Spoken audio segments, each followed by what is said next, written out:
Hello students, today I am going to discuss inorganic chemistry topic, that is valence shell electron pair repulsion theory. Basic idea was first proposed by N.V. Sidgwick and H.E. Powell in 1940, and in later case Ronald Gillespie and Ronald Sidney Nyholm in 1957 they have made a simple set of rules that is called valence shell electron pair theory.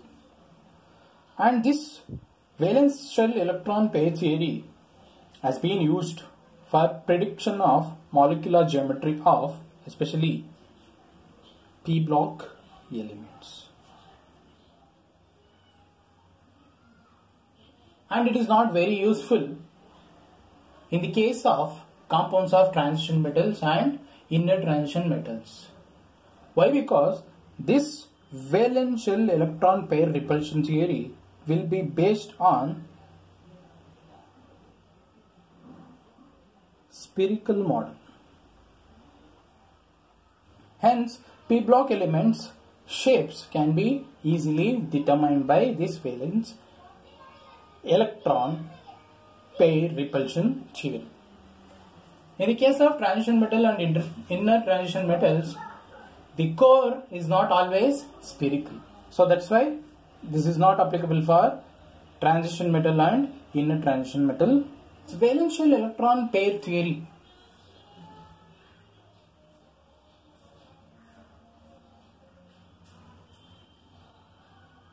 is completely based on valence electron pairs surrounding an atom will repel each other mutually and take an arrangement around central atom, which minimizes this repulsion and maximizes their distance apart, thus determining the shape of molecule. So whatever these valence electron pairs which are present, they start to repel each other.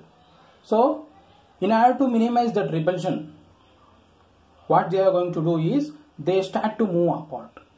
So when they start to move apart, there will be minimization of repulsion and thus determines the shape of the molecule. So this is the core idea behind valence shell electron pair theory. VSEPR theory, it is applicable for p block elements and it is completely based on spherical model. So why it is going to be spherical model is, here the electron pairs are considered as points on a spherical core. So that's why it is mainly applicable for p block elements. And if you come for VSEPR theory assumption, so I am going to tell in the form of rules. So if you see the rule number 1, that is a non-bonding lone pair occupies more space on the surface of central metal atom than bonding pair. So what is the meaning of this one is, so if a central metal atom has non-bonded pair of electrons, that is we are going to call it as lone pair. So this lone pair is going to occupy more space than whatever the bonded pair of electrons. Why this lone pair of electron is going to occupy more space is because this whatever the lone pair, it is completely attracted by only one atomic nucleus. Whereas if you see bonded pair of electrons, it will be attracted by two nuclei taking part in the bond formation. So that's why this bonded pair of electron will have less space around the nucleus compared to lone pair. So that is the main rule of VSEPR theory, that is lone pair will occupy more space than bond pair. So on the basis of this rule number 1, we have order of repulsion. So that is, so this is the order of repulsion, this is in the decreasing order. If we have lone pair, the repulsion will be maximum compared to lone pair bond pair, which is more greater than bond pair repulsion. And here we need to see one more thing, that is whatever the lone pair, as already stated, it is going to choose largest site. So here we need to see in which case lone pairs are going to occupy which position. So here I have one example. If you come for trigonal bipyramidal geometry, lone pairs will always occupy equatorial position. Why? Because here whatever the bond angle, it will be 120 degree. So, and we have stated lone pair will occupy largest space. So if a trigonal bipyramidal geometry is given, you should keep in mind that lone pair should be placed always in the equatorial position, because there is large space, because bond angle will be 120 degree. So these lone pairs are kept apart, so there will be minimum repulsion. Likewise, if we come for this geometry, that is pentagonal bipyramidal geometry,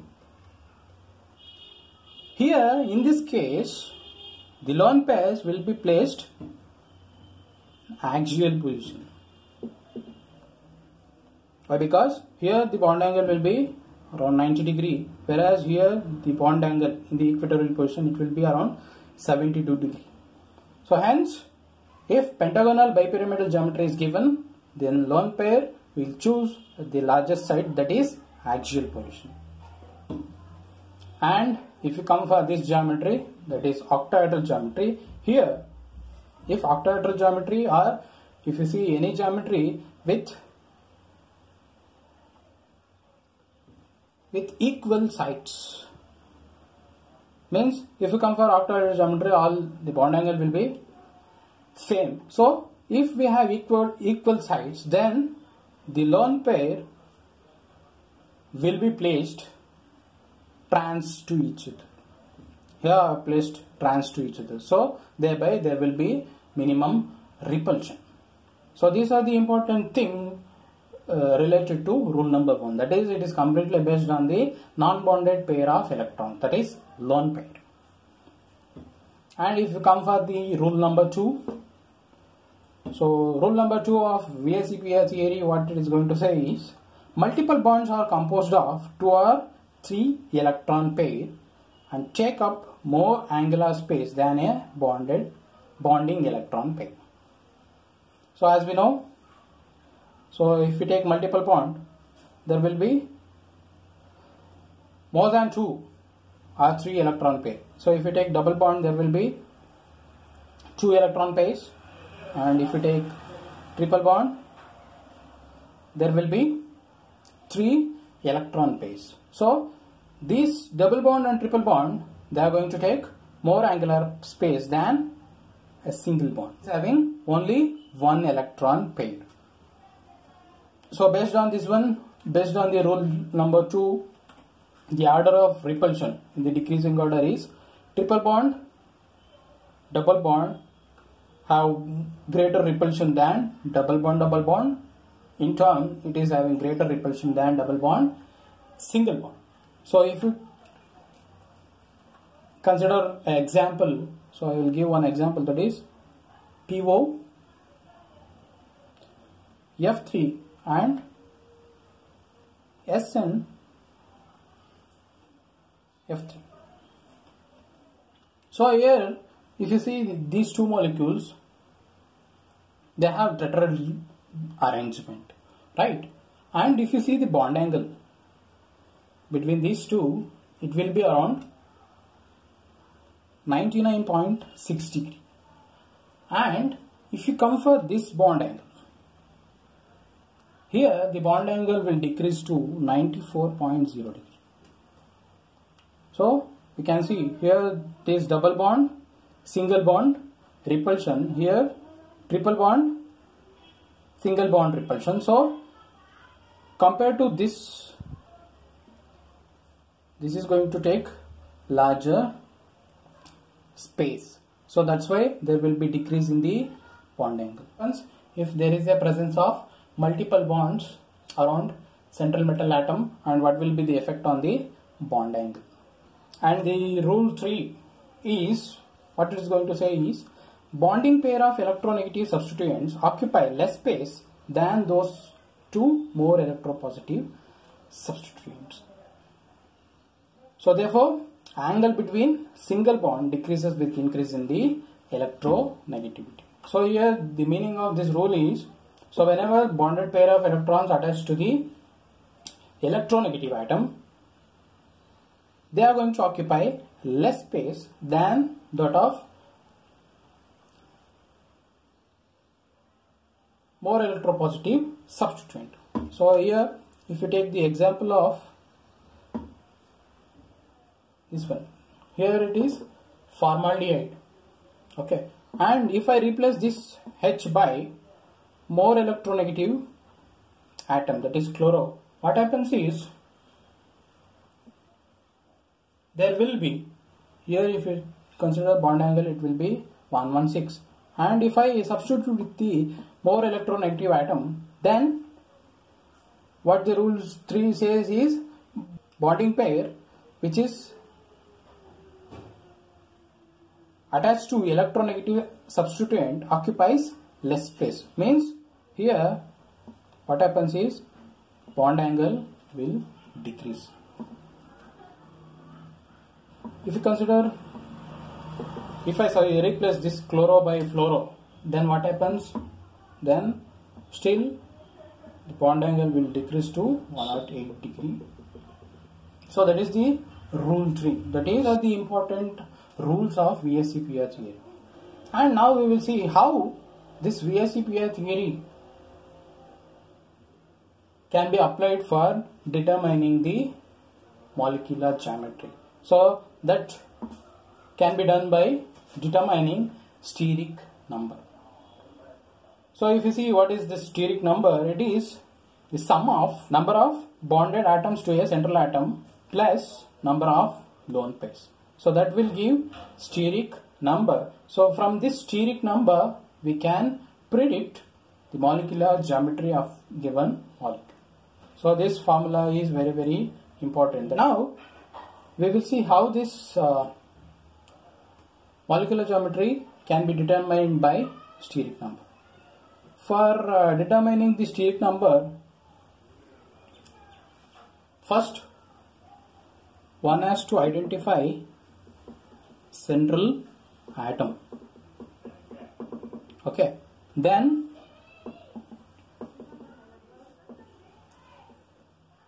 we have to determine a reasonable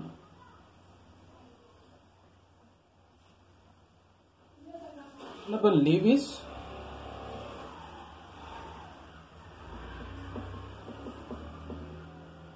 structure of compound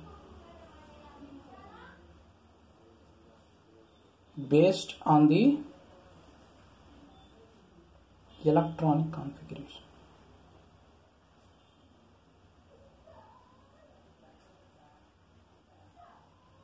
So these are the two important things we need to know before applying that steric number formula, or if we are going to predict the molecular shape. I am going to take example of HCN.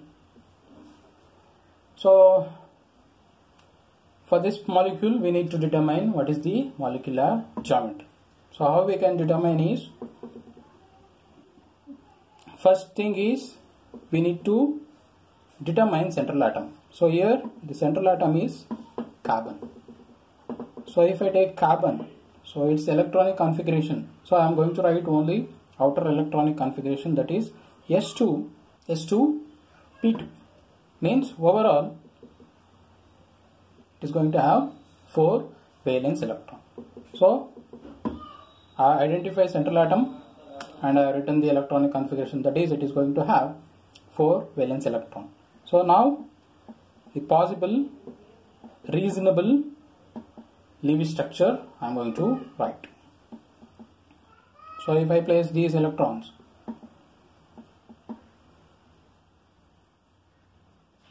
then I need to determine steric number, that is X plus E. So here the number of atoms attached to the central atom is 2, and whether we have any lone pair of electrons, so that can be decided by this Lewis structure. Here one nitrogen, and we know the valency of nitrogen, so it is going to bond to the carbon through 3 valencies. So here there are 2 bonded atoms, and this is the possible Lewis structure. So from this Lewis structure,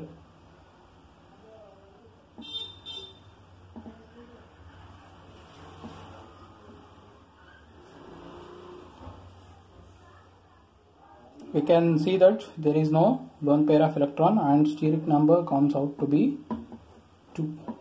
And this steric number 2 will give you the information, that is the shape of molecule will be linear. So it is going to have linear geometry.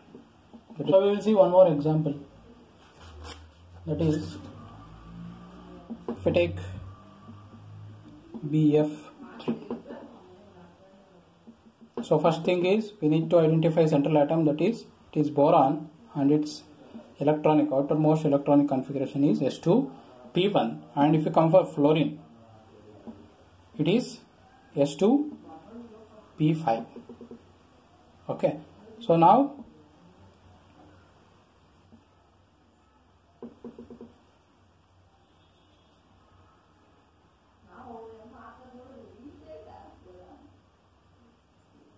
this is central atom, and it is going to have 3 valence electrons, and if you see the steric number,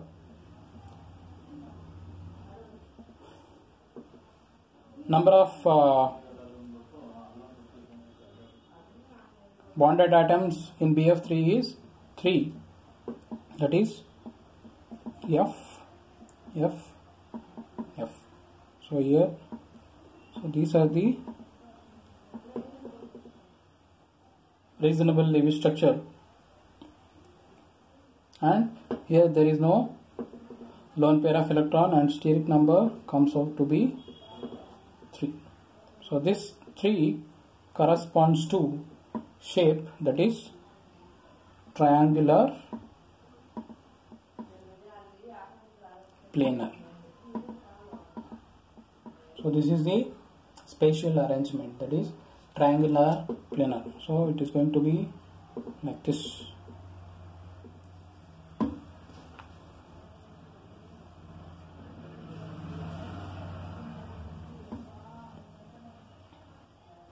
And if you want to see the shape of SO2, molecular geometry of SO2, here the central atom is sulfur, and if you see the outermost electronic configuration S2P4. Okay, so sulfur is going to have 6 valence electrons, and we know oxygen is going to have valency 2.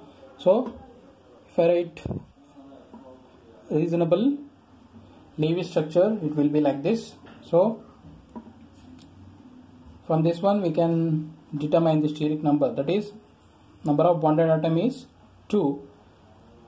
So this is 1, this is 2, and here you can see there is non-bonded pair of electron, that is 1.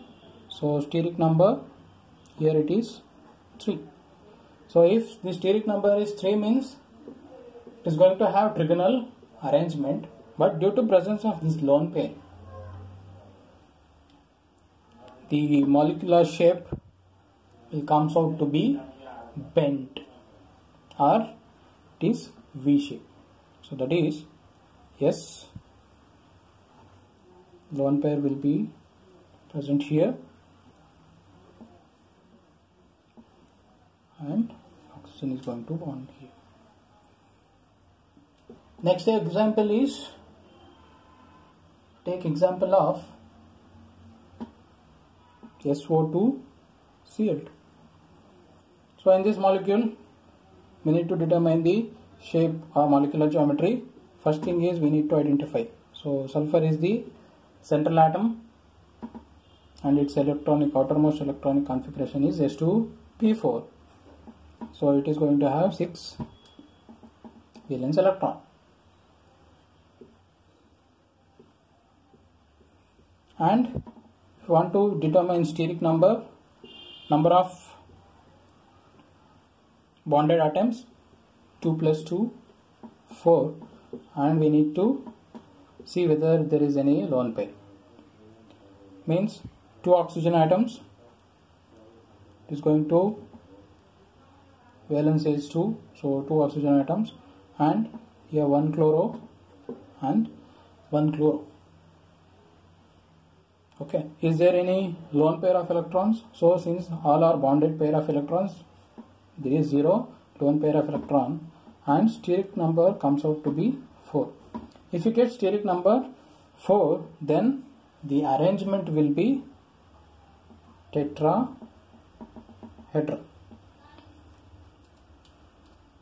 Okay, that is S double bond O, Cl, Cl double bond. So this is the spatial arrangement for SO2Cl. Example of SOCl2. So here the center atom is sulfur and its outermost electron configuration is S2P4. And this is the electron arrangement. Okay. Now we need to determine the steric number. Number of bonded atoms is 3. That is, we have 1 oxygen atom, chloro.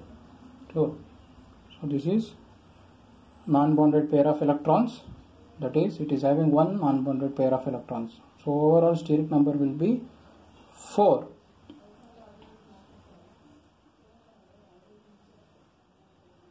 Okay, and due to presence of 1 lone pair, it is going to have electronic geometry will be tetrahedral, but molecular geometry will be, the shape will be trigonal pyramidal. That is, lone pair will come here,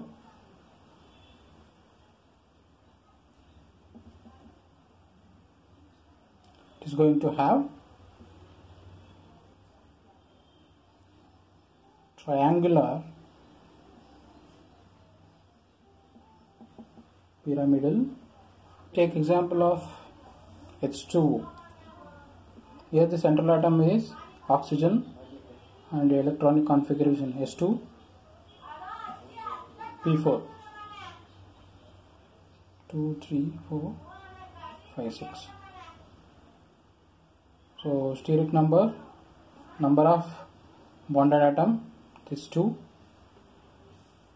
So 1, 2, and these 2 are non-bonded pair of electrons. So that is, it is going to have 2 non-bonded pair of electrons, and steric number comes out to be 4. And for this,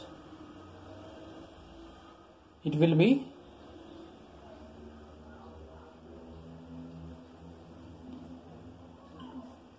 bent shape, because due to presence of these 2 lone pair of electron, whatever the electronic geometry, that is tetrahedral, will be get distorted and we are going to get bent shape. Next example, S4O. So here the central atom is sulfur, it is going to have S2P4.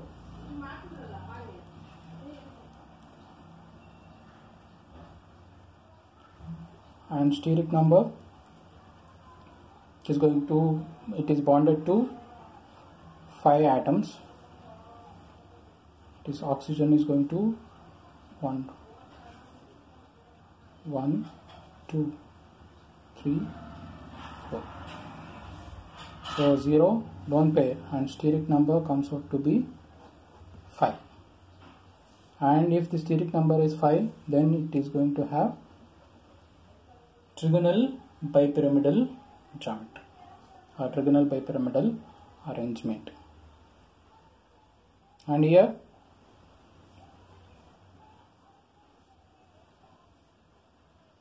this is the shape of the molecule, that is trigonal bipyramidal. Next, XeO2F2. So here central atom is xenon and its outermost electronic configuration is S2P6. So xenon 1, 2, 3, 4, 5, 6, 7, 8. If we see the steric number, the number of bonded atoms is 4. That is, oxygen is going to bond and its valency will be 2. So 2 oxygens and 1, 2. So there will be one lone pair or one lone pair. Steric number will be 5. And it is going to have trigonal bipyramidal geometry, but due to presence of one lone pair, it is having distorted geometry. And you should keep in mind that in trigonal bipyramidal geometry, I mentioned the lone pair will be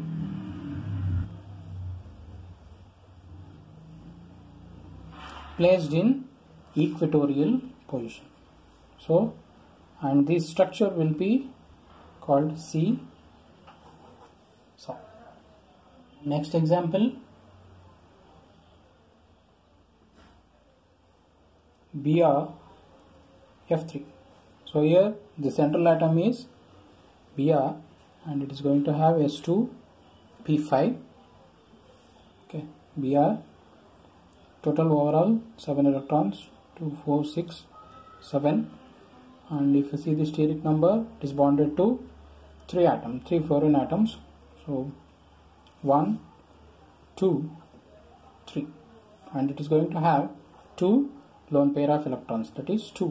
So steric number will be 5. So steric number 5 means it is going to have trigonal bipyramidal arrangement, but due to presence of this 2 lone pair of electron and this 2 lone pair of electron in trigonal bipyramidal geometry, we are going to place it in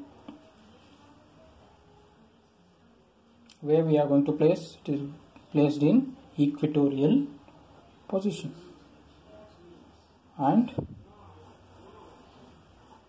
this is the shape and it is called bent T-shape.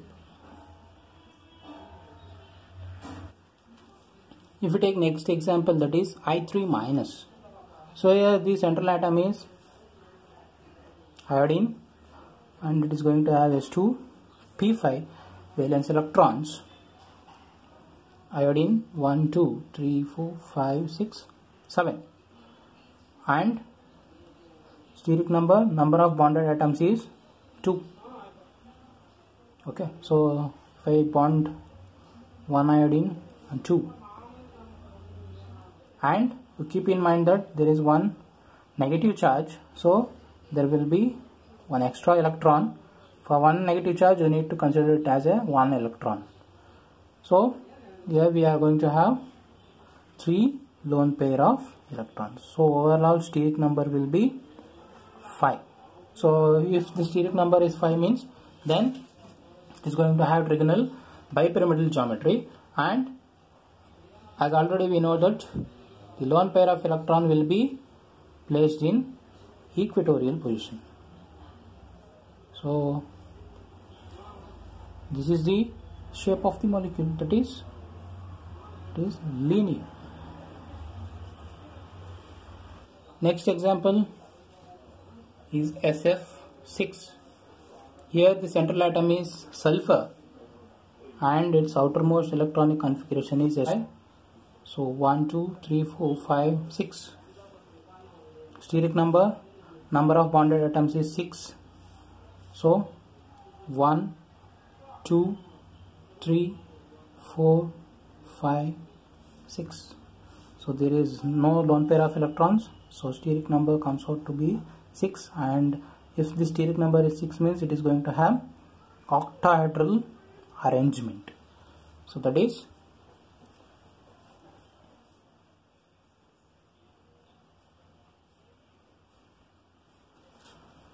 this is the octahedral shape.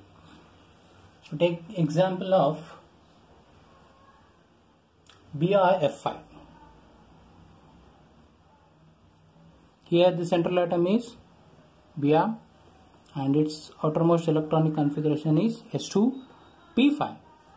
So Br 1, 2, 3, 4, 5, 6, 7 electrons, and if you see the steric number of bonded atoms is 5. Okay, so 1, 2, 3, 4, 5.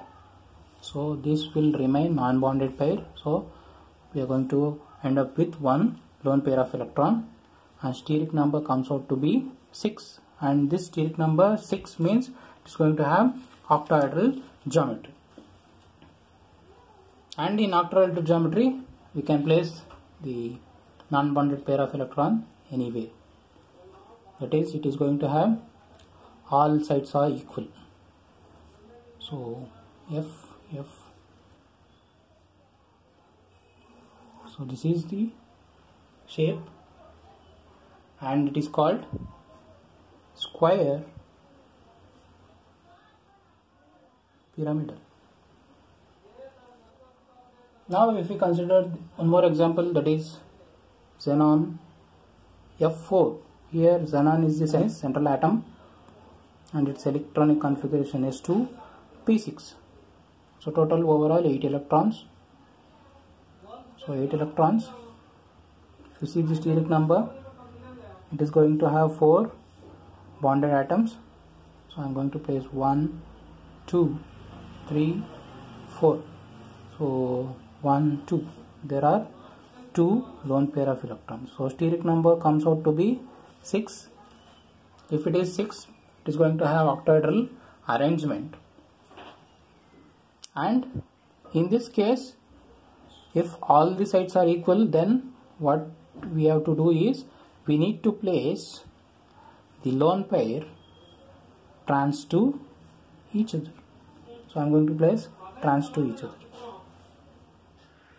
Okay, and this one, the shape will be square planar.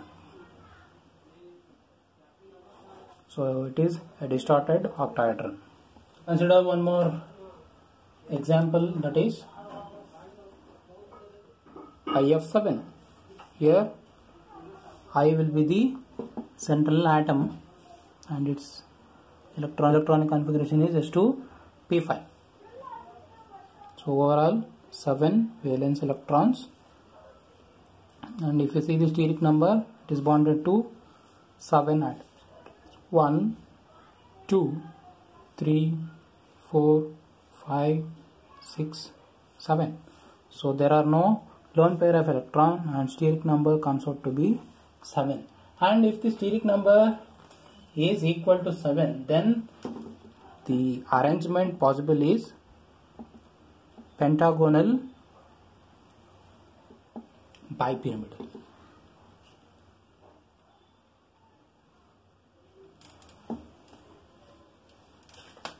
So that is I 1, 2, 3, 4.